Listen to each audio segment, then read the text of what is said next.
An early morning critical mass bike ride, a Code Pink Jazz funeral procession, a DC Anti-War Network mass rally at Malcolm X Park, followed by a march to McPherson Square, an answer demonstration lining the sidewalks near the parade route, not to mention swarms of Bush's adversaries who bought or fought their way into the parade route in order to turn their back on him as he drove by.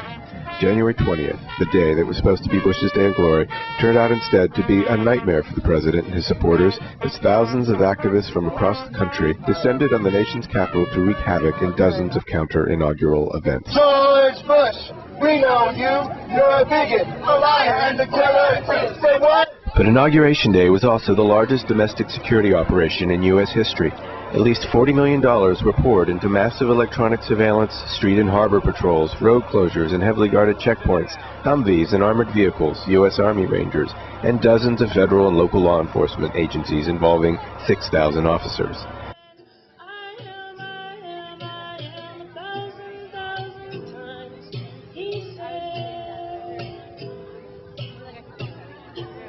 The administration likes to remind us that this is a time of war, and that all of us must make sacrifices. Yet I see no sacrifices in the glamour and opulence of the presidential celebration. I see no sacrifices among those who rule, only among those who bleed.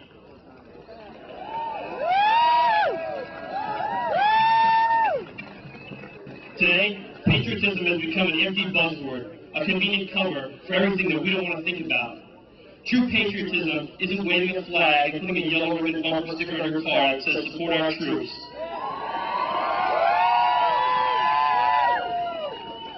Patriotism isn't making empty speeches thanking the troops, but on the other hand, sending them off without armor into harm's way. Patriotism is not that. Patriotism is sacrifice. Sacrifice for others. We come to Washington to help clean the dirty ears and dirty hearts of the violators, such as Mr. Bush. Too many Americans in our continent are going hungry, sick, out of school, homeless, unemployed. Too many of us have tried to vote, and our votes are not counted. Our sisters and brothers in Haiti have gone to election. They have chosen their leader, and the leader has been Jean-Jacques Aristide. Twice people have voted Jean-Jacques Aristide president. He has been overthrown by coup d'etat. The will of the voters are not respected. Democracy has been stabbed. And President Aristide has been kidnapped. We all know who were behind the coup d'etat. Today, as USA is inaugurating President George Bush for his second mandate, we hope you will listen to our voices. No more coup d'etat. No more coup d'etat, Mr. Bush. President Aristide must come back. Democracy in USA, democracy in Haiti. No more wars. No more wars. Peace, yes. War, no. War, no. Louder, so Mr. Bush can hear. Louder, he can hear. Peace. War. Peace. War. Peace. War. Thank you. Thank you. We are living in a racist, sexist, class-oppressive society. Am I right? Here's something else. The corporate media is lying to us. That's right. Am I right? Yes. Hello, indie media. Hello, People's Media. Folks, something profound is happening. We have an anti-war movement that's growing. We have movements for social justice and racial equality coming together. We have the new burgeoning second-generation voting rights that are coming together. And let me say, when you have the Green Party progressive Democrats, socialists, and anarchists all working together to challenge the congressional certification, something important is happening. Something important is happening. Don't believe the corporate media, because we the people are rising. We the people are on the move. And I actually want to take a moment and say that I tried to run for president telling the truth as I saw it. So let me tell the truth. John Kerry is a corporatist, militarist sellout. That's the truth. But let's tell the story. By the way, John Kerry voted for the wars in Iraq and Afghanistan. John Kerry voted for NAFTA. In fact, John Kerry has voted for every single trade agreement that's ever been presented to him. John Kerry opposes single-payer universal health care. John Kerry opposes raising the minimum wage to a living wage. John Kerry is part of the social, political, economic, and legal system that is destroying the planet, that is perpetuating racism and sexism. John Kerry is no progressive. We don't know if George Bush won this election. We don't know if he stole this election. What we do know is that this election was marred by an intentional effort to suppress African-American voters and the votes of college students. We know for a fact that there were machinery breakdowns galore, and all of these so-called glitches seem to favor George Bush. We know that there was a completely flawed election, not only in Ohio, but Florida, Pennsylvania, New Mexico, across the country. Corporate media is lying about that. They're lying around and attempting to manufacture consent around a lie that this was a fair and clean election. It was not a fair and clean election. And the reality is that the people of the United States are rising up in opposition not just to George Bush, but to Bushism, the corporatist, militarist policies of this administration that are being supported by the leadership of both the Democratic and Republican parties. I have chosen to help to grow and build the Green Party as a political party that is premised on fundamental values of peace, justice, and democracy. And I'm inviting other people, don't just vote Green, but register Green. Because when you register into the Green Party, you're voting for peace every day. When you register Green, you're voting for social change every day. When you register Green, you join 500,000 other people in this country who are affirmatively rejecting corporatism and militarism and embracing peace, compassion, and a political party that says the people rule. Peace. I want to invite everybody here who has the opportunity on the 19th of March this year to come to Fayetteville, North Carolina. We're going to occupy the city adjacent to the biggest military installation in the United States, and we want 20,000 bodies there. We need you there. I have a message to the President and his clique today from the troops and the veterans and the military families who have put aside childish things. I have a message for the President and his clique today from those of us who have put aside our naive belief in mythology that passes for history, and from those of us who have put aside the denial that pardons us from responsibility. We are the people who are inside the institution you are using and using up to attack the sovereignty of other nations, to kill hundreds of thousands of other people, combatants and non-combatants, men and women, adults and children, to destroy their civilization, to rubble their homes, to cripple them, poison them, steal from them, imprison them without cause or due process, humiliate them, and bend their whole society to the will of those here in Washington who are seldom, if ever, in harm's way. My message to them is that we are awake. My message is that more of us are waking up all the time. And my message is that we are going to keep on waking up our sisters and brothers inside the military until, between the ever more glaring criminality of the war in which the troops participate and between our appeals to the raw truth and their basic humanity, we are going to keep on waking them up until the institution itself is in jeopardy. We are going to keep on waking them up until we can translate the individual moral desertions, the courageous refusals, and the immensely important witnessing in which the individual troops and families are now engaged until we can translate those individual acts of conscience and courage into mass action. And like the heroic labor strikes of the CIO and the great social struggles of the 60s and 70s, we'll stop the wheels turning and make real the great lie that we are a nation of the people, by the people, and for the people. Never forget that it was the soldiers of the Roman Empire, those who were not permitted into the great halls of power, but upon whom that very power rested, that finally turned on the Roman Empire and brought it down. We are in a war, all right. We're in a war with this ruling clique or anyone who would continue their legacy, and it's a war for the future of our children and our grandchildren. And we who have faced the terror and the sorrow of war will not be intimidated by patriot acts, by your jails, by your slanders, and by your force.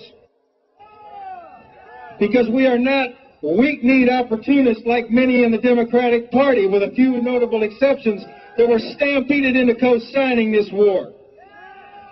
And many of us have put aside the childish thing of depending on a Democrat good cop to save us from a Republican bad cop. This is not about elections anymore. It's about building an army of resistance within the armed forces, and we're aiming for nothing less. And we are as determined as we are calculating and patient. So you can have your little $40 million inauguration festival, you fake-ass preppy cowboy. You can have your parties surrounded by millions and millions more dollars worth of high-dollar security. And it's funny that they feel they need all that security to protect themselves from people who are advocating for peace. This is an indication of how strong we are, and it's an indication of how weak they are. You know, have your party, but know we're going to win. We're going to win because we're not going to surrender, and we're not going to retreat, and we're never, never, never going to stop. Thank you.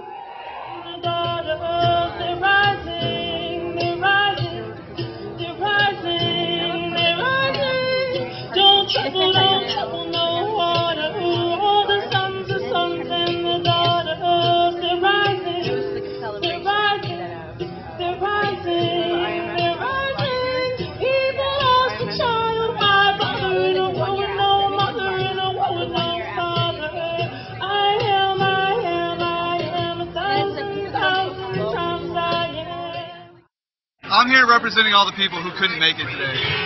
All the people I know who wanted to come, but they just couldn't make it. With the No Police State Coalition.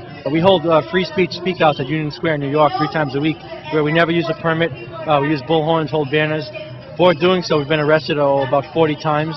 And for just exercising freedom of speech, we were named one of the top 5 most violent threats in New York City during the RNC, even though all we do is basically provide an open forum for people and spread information, but I guess the message is dangerous.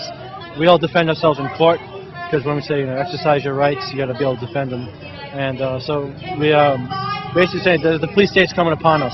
And it's not completely here, but, same thing happened in Nazi Germany. People were complacent and it came right on them very quicker than they thought. And it didn't only affect the Jews, it affect everyone. And that's what we're trying to spread the word. And sounding the alarm also about these staged incidents that are being used to justify and to sell this war agenda to the American people. United States history is replete with such incidents. The sinking of the Maine in Havana Harbor. They had prior knowledge of the attack on Pearl Harbor. They had broken the Japanese code. They knew the attack was coming. They needed the attack to get the United States into war. This government is run and owned and controlled and operated by war profiteers. They need war like umbrella makers need rain. There was a Zogby poll. The results of a Zogby poll said that over 50% of New Yorkers believe that the Bush administration had prior knowledge of the attacks of 9/11 and consciously failed to act. That's what the Zogby poll said. But what I'm saying is actually much more than that. Not only that he knew that the attacks were coming, that they made the attacks come. Right? They organized the attacks. They are the architects of that attack. There is no force on earth more useful in bringing the many under the subjugation and control of the few than war. War is the essential ingredient. J.P. Morgan's dream this is public record, was to have half the world's working people employed to beat down and basically wage war on the other half. This is their dream, because they know as long as the world is engulfed in this war, and as long as the science of human relations that keeps people apart and keeps people fearful of each other and destroys their commitment to their fellow man, as long as this mentality prevails in the world, the people that are entrenched in power in the world today, the people that control about 70% of the world's wealth right now, and they're coming for the other 30%, those people will be able to solidify, expand, and maintain their control and power. Where are you guys from? Connecticut. Sit.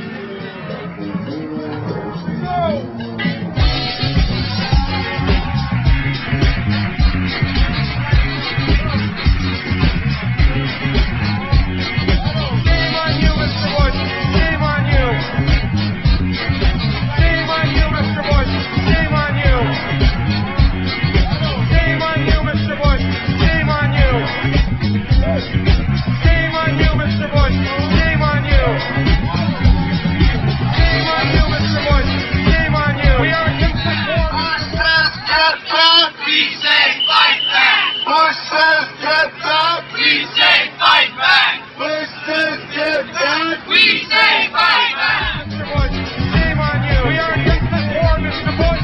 Shame on you, Mr. Bush. Shame on you. We are against this war, Mr. Bush. Shame on you, Mr. Bush.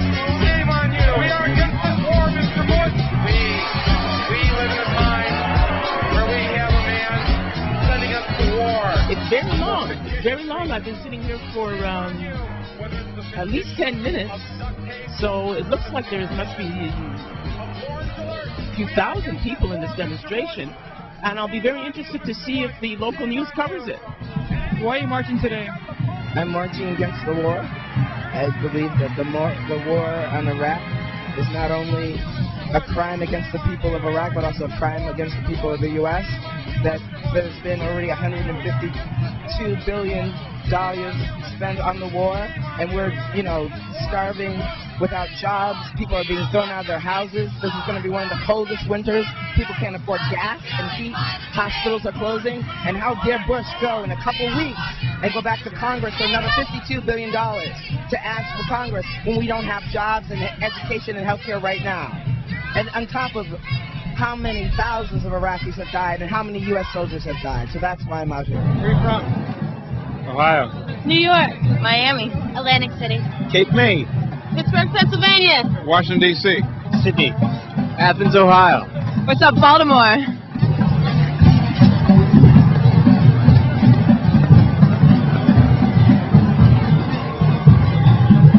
Where are you from? From Stanton, Virginia. New Jersey. Georgia. Minnesota.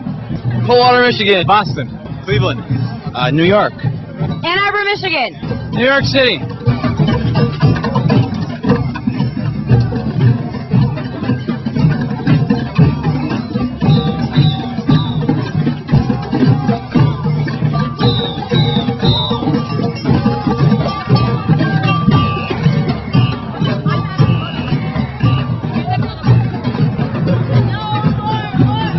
Where are you from?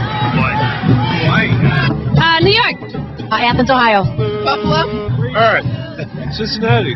Baltimore. Guantanamo Bay. Baltimore. Trade unionists against the war. Massachusetts. Kentucky. Newington, Connecticut. Houston, Texas. Mississippi. Fresno, California. Minnesota. Connecticut. Manitowoc, Wisconsin. San Francisco, California. Johnson, Vermont. Seattle, Washington. Los Angeles, California. Cleveland, Ohio. Boston. Connecticut. Kalamazoo, Michigan. Oakland, California. Minneapolis, Minnesota. Holland. San Diego, England. Yeah. Blue Hill, Maine. Georgia. Florida. Portland, Oregon. Ground Zero, New York City. Toronto. Maine. Rochester, New York. Vermont. My new license plate. Dallas, Texas. Canada. Scotland. North Carolina. Texas. Mississippi. The day's most dramatic scenes came when the anarchist bloc broke away from the main march as it was heading down 16th Street.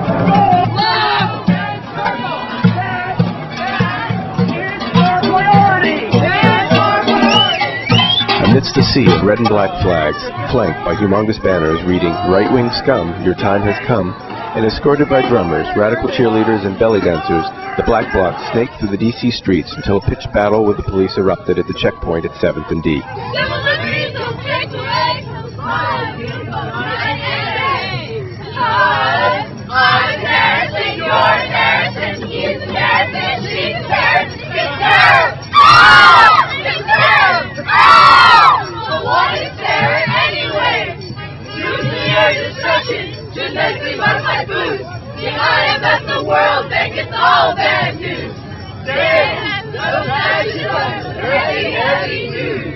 Resist! Resist! Raise up your fists! Resist! Resist! We know you want this! Resist! Resist! Fight capitalists! Resist! Resist! Show they can kiss! Oh! Show they can kiss! Oh! Show they can kiss! Show they can kiss! Oh!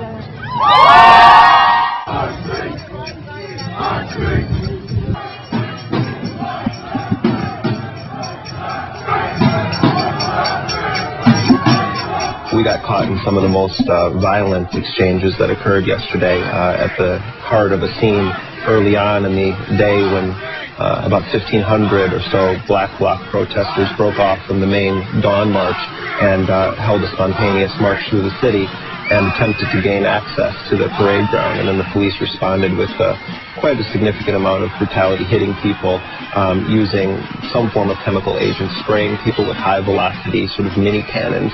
And so we were kind of moving with that crew throughout the day. And I have to say, in that situation, what we found, one of the things, as we were pushed up against the stores, people we thought were just passers-by who were also there, suddenly, at the moment where the police moved in, were pushing us into the crowd, and Right. It turned out they were undercover police officers. They Right. were dressed in suits. And there also, as well, were people in military uniform. I remember one naval officer, a guy who was about in his 40s, shoving people, methodically shoving them back into the direction of what was being sprayed at the crowd. And the police were also using these metal whips that almost looked like a larger version of an antenna on a car, and they would whip them out, and then they were hitting people with them. So there were a number of these exchanges that happened in this area around 13th and Pennsylvania. We're living in a police state! We're living in a police state! Then they started pepper spraying us, and then they started beating us with batons. People behind were pushing us forward, and the cops were hitting us and kicking us back. I got knocked over, and after that, with my glasses off, one of the cops pepper sprayed me about this far away, and that was about the last thing I saw for about 30 seconds. And then my vision got a bit hazy. They were kicking me, I know that. I've got a really huge bruise right here on my left arm while I was down, and I tried to get up, and they knocked me back down. They knocked me back down 3 or 4 times, and as one of the medics was leading me away, they attacked her. It's just ridiculous out there. They were attacking people indiscriminately. They were using pepper spray all over the place.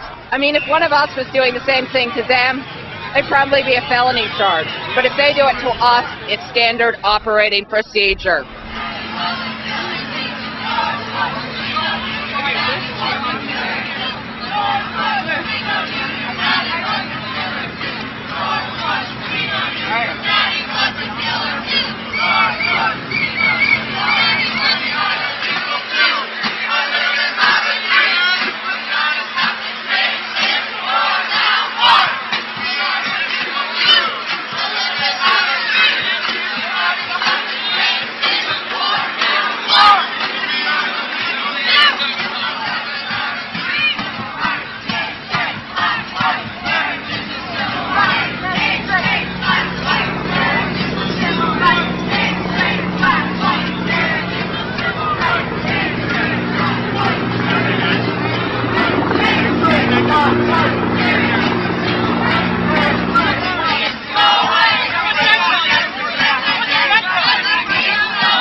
Now, in this century, the ideology of power and domination has appeared again. Small groups of men seized control of great nations, built armies and arsenals, and set out to dominate the weak and intimidate the world. In each case, their ambitions of cruelty and murder had no limit. The brutal dictator, the history of reckless aggression, with ties to terrorism, with great potential wealth. He has shown utter contempt for the United Nations and for the opinion of the world. And tonight I have a message for the brave and oppressed American people.